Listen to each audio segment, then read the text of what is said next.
Sally Field has always been the picture of grace. She charmed audiences, won Oscars, and held her head high, even when the cameras stopped rolling. But now, at 81, something has shifted. After a lifetime of staying silent, she's finally speaking up. Not for the spotlight, but for herself. Because behind that sweet smile was a woman carrying decades of difficult memories, and not all of them stayed behind the scenes. Some co-stars were kind, others were unforgettable for all the wrong reasons. And now, Sally's ready to talk about the ones who made her life a living nightmare. She won't name them all at once, but the 5 who left the deepest scars. She remembers every one of them, and when you hear what they did, you might never watch their movies the same way again. Before she ever stood on stage clutching an Oscar, before she ever dared to speak about the actors who belittled her behind the scenes, Sally Field was just a teenage girl with a dream and a smile that made America fall in love. She didn't plan to become a star. She wasn't born into it. But from the moment she slipped into that surfing wetsuit as Gidget in 1965, the industry took notice. She was cute, polished, easy to market. And just like that, a career was born, not always by choice but by momentum. That's what people forget. Sally Field didn't come into Hollywood with power. She came in with obedience. She once said that in those early years, she learned how to survive by making everyone around her comfortable. Producers, directors, co-stars. She'd laugh when she was supposed to laugh. She'd charm her way through every line, every awkward moment, every tight-lipped insult disguised as advice. Because the moment she made someone uncomfortable, it was over. That pressure to be likable, agreeable, small, stuck with her.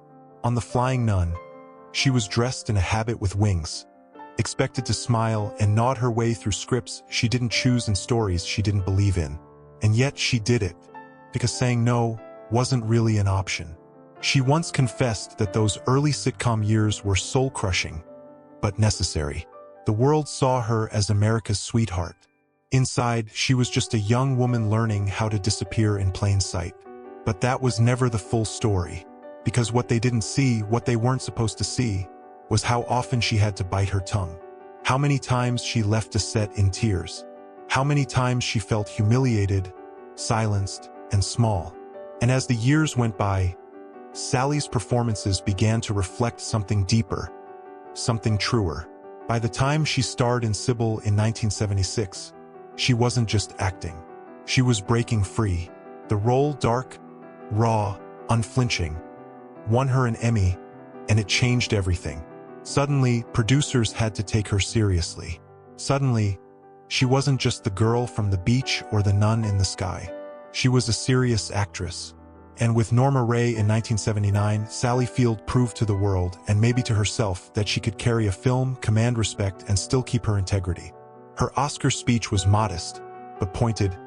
I can't deny the fact that you like me. But what she didn't say, what she kept inside, was how long she had worked to earn that kind of approval in a world that rarely gave it. Because even as her career soared, even as the awards piled up, the disrespect never fully went away. There were still actors who rolled their eyes behind her back. Still leading men who treated her as less than. Still directors who expected her to stay in her place, say her lines, and keep smiling. She did until she didn't. And now, at 81, Sally's no longer pretending. She doesn't need to protect reputations. She doesn't need to keep old secrets buried. Because behind the Oscar winner, behind the icon, is a woman who remembers everything. And soon, she'll tell the world exactly who made her life on set a nightmare. But before she names names, there's one more thing you should know. For most of her life, Sally Field chose grace over retaliation. When interviewers asked about her toughest roles, she smiled and gave the polished answers. When rumors swirled about difficult co-stars or toxic sets, she stayed quiet. Not because she didn't have stories, but because she knew what happened to women who told them. In Hollywood, silence isn't just expected. It's rewarded. And for decades, Sally Field played the game perfectly. She could have written a tell-all. She never did. She could have trashed her former co-stars. She wouldn't. Even when the behavior crossed the line, even when it left her shaken and furious, She swallowed her pride and carried on. But something shifted in her later years. It wasn't sudden. It was slow, steady, deliberate. As Sally grew older, the need to protect other people's egos just faded. She didn't have to be the people-pleaser anymore. She didn't need to make anyone comfortable, least of all the men who had dismissed, mocked, or manipulated her. In interviews in her 70s, a new tone began to emerge. Not bitter, not vengeful, just honest. When asked about Tommy Lee Jones, she didn't hold back. When Burt Reynolds came up, the hurt in her voice lingered long after the sentence ended. And when the cameras weren't rolling, insiders say she was even more candid. She remembered it all. She remembered what it cost her to stay silent. And now she's making a different choice. In 2018, she released her memoir in pieces, a deeply personal look at her life as a daughter, a mother, and a woman in an industry that never made it easy for her.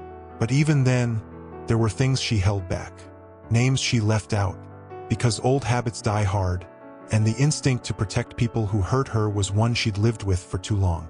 But in recent interviews, Sally's finally stopped editing herself.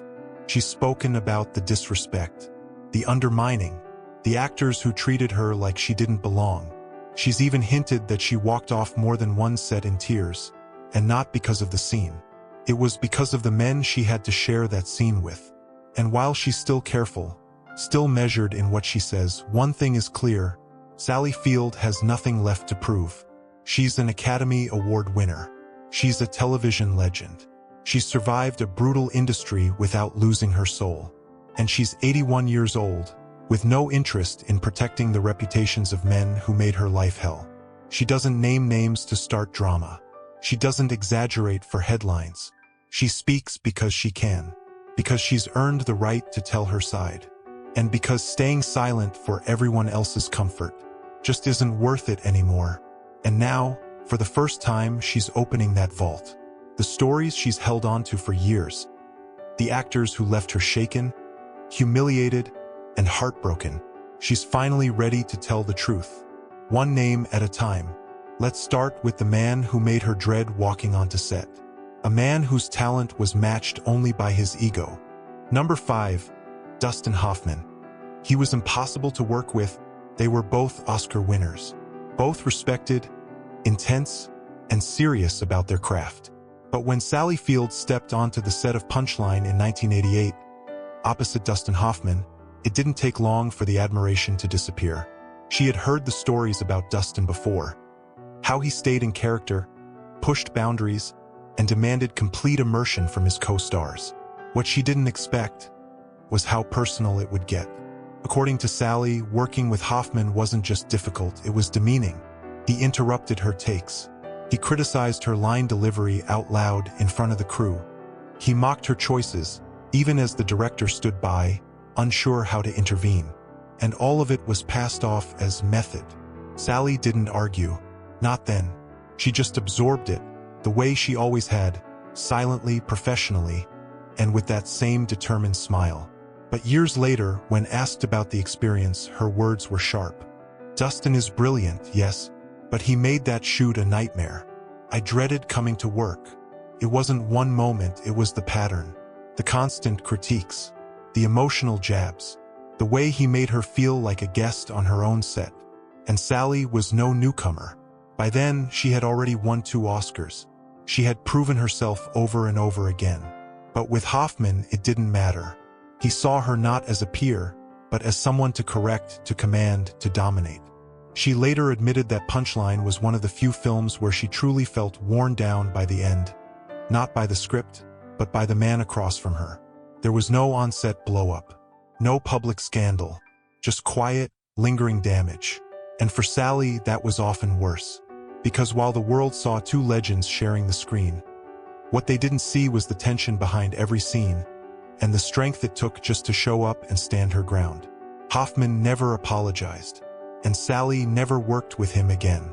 Number 4, James Woods. I never stepped on set with him again. James Woods has long had a reputation in Hollywood. Brilliant, intense, and impossible. He's known for throwing himself into roles with ferocious energy, but also for bringing a kind of darkness to the set that few actors could ignore. Sally Field was one of them. They worked together in Split Decisions, a gritty boxing drama from the late 1980s that few fans even remember today. And maybe that's for the best, because for Sally, that experience was one she quietly walked away from and never looked back. There's no headline-grabbing story, no viral clip, but what insiders whispered for years was that Sally found Woods volatile, hostile, and impossible to communicate with. He'd rant in between takes. He'd second-guess the director out loud. And when it came time to rehearse, he reportedly tried to rewrite scenes to give himself more control, more dominance. Sally didn't engage. She never does. But what she did do was telling. She never worked with him again. And when Woods came up in later interviews, she would change the subject. Politely, quietly, firmly. In private, it said she warned other actresses to be careful if they ended up opposite him. That's as far as she'd go until recently. In one offhand moment during a late-career interview, Sally said, "There are a few actors I refuse to work with again. Some things aren't worth repeating." She didn't say his name. She didn't need to. Everyone in the room knew exactly who she meant.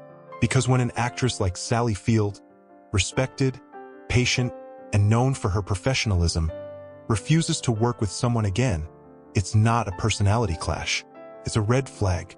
Woods has since retreated from the spotlight, surrounded by controversy on multiple fronts. And while Sally's never participated in the noise, her silence spoke volumes. She didn't have to explain. She just had to walk away.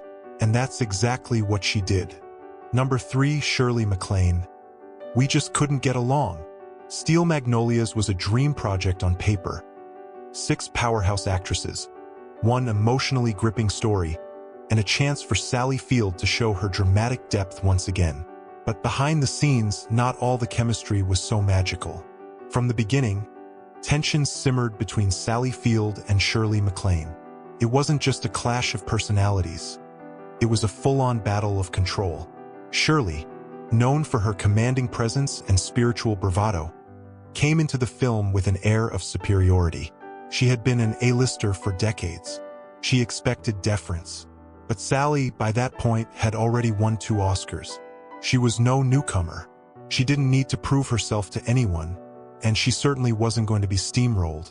Their energy on screen, sharp, emotionally charged, wasn't acting. Sally once hinted that many of their more biting exchanges came from a very real place. She said Shirley was impossible to please, constantly nitpicking the tone of scenes, demanding retakes, and stepping on other actors' cues. It wore Sally down. During group scenes, Shirley would take the spotlight, sometimes literally, by shifting her blocking or speaking over others. Privately, Sally was furious, but she kept it bottled up for the sake of the film. Steel Magnolias meant something to her.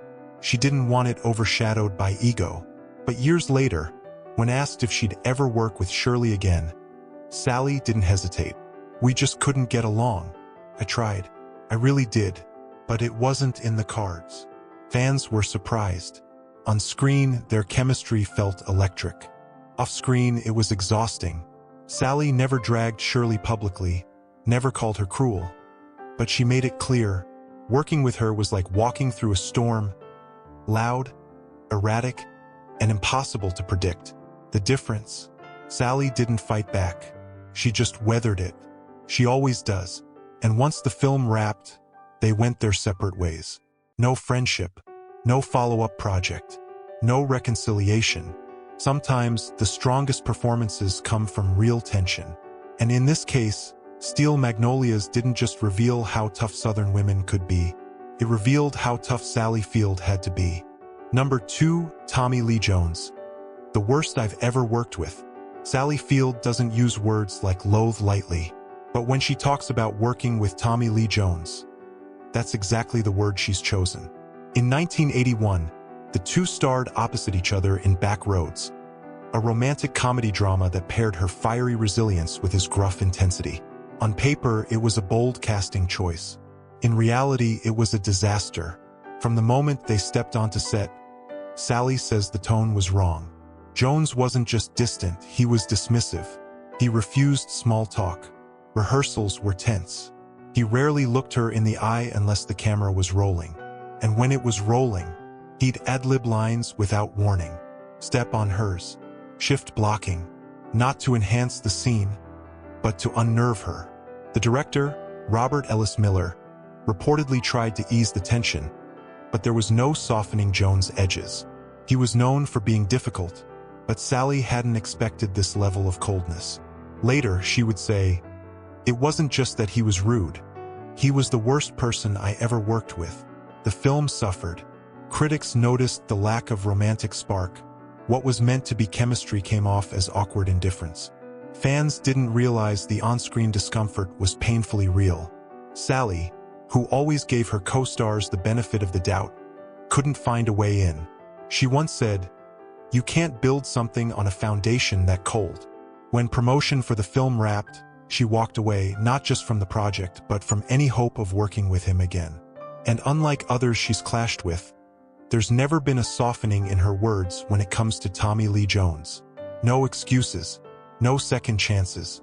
She's called him disrespectful and deeply unpleasant, and she's never hinted at regret.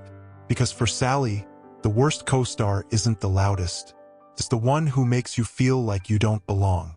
And Tommy Lee Jones did exactly that. Number 1, Burt Reynolds. He made me feel small. This one wasn't just personal, it was painful.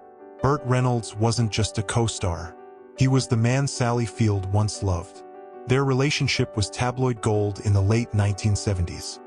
The all-American girl and Hollywood's most bankable leading man. But behind the smiles and the headlines was a deeply damaging dynamic. They met on the set of Smokey and the Bandit, and Sally was immediately swept into Burt's world. He was charming, larger than life, and impossible to ignore. And at first she thought she could handle it. But slowly the charm gave way to control. Burt wanted Sally to be quiet, to agree, to shrink when he needed to shine. She once revealed, "He liked me best when I was small, when I didn't challenge him." On set, he'd make decisions without her, undermine her instincts, dismiss her concerns. And off-set, it wasn't much different. What the public saw was a glamorous couple. What Sally experienced was emotional suffocation. He was never physically abusive, but the power imbalance was crushing. She's since described feeling erased, as if her voice didn't matter. And no matter how successful she became, it wasn't enough for him. She once said, "I had to fight to be seen, even when I was standing right next to him." Their relationship lasted 5 years, but the damage lingered long after. When Burt passed away in 2018, many expected Sally to release a heartfelt tribute. Instead, she said almost nothing. And when asked later, she was blunt. "I didn't attend his funeral. I had nothing to say." It wasn't cruelty, it was honesty. Because of all the men she worked with, Burt Reynolds hurt her the most. Not just as a co-star, but as a person. And unlike the others, this wasn't about ego or on-set behavior. This was about love, and how deeply it can wound when it's built on silence. He once called her the love of his life. But for Sally Field, the most devastating part was realizing he never truly saw her. And that's something she'll never forget. Sally Field was never the loudest voice in the room.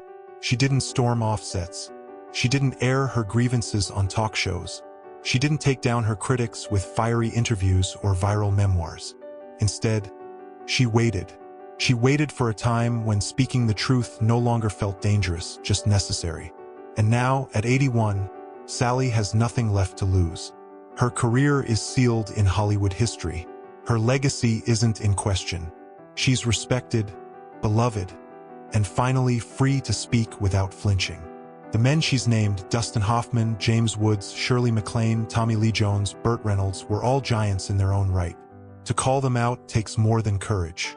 It takes a woman who no longer sees silence as noble. For decades, she smiled through it. She endured passive-aggressive jabs, emotional coldness, controlling partners, and hostile co-stars. Because that's what actresses were taught to do. Stay gracious, stay quiet, and keep the machine running. But silence didn't protect her, protected them. And that's what's changed. In the end, This list isn't about revenge. It's not about bitterness. It's about finally telling the truth without fear. Because for every actress who was told to just get through the scene, for every woman who kept her head down and played nice, Sally Field has become something else entirely. A voice that doesn't tremble, a memory that doesn't fade, a woman who remembers exactly who made her feel small and refuses to let them own the narrative. She once said, "I earned the right to say what's true," and now that she has, the truth hits harder than any scene she ever performed. Because behind all the applause, all the awards, and all the smiles was a woman quietly keeping score, and she's finally ready to share it. For more of the latest news, check out this video.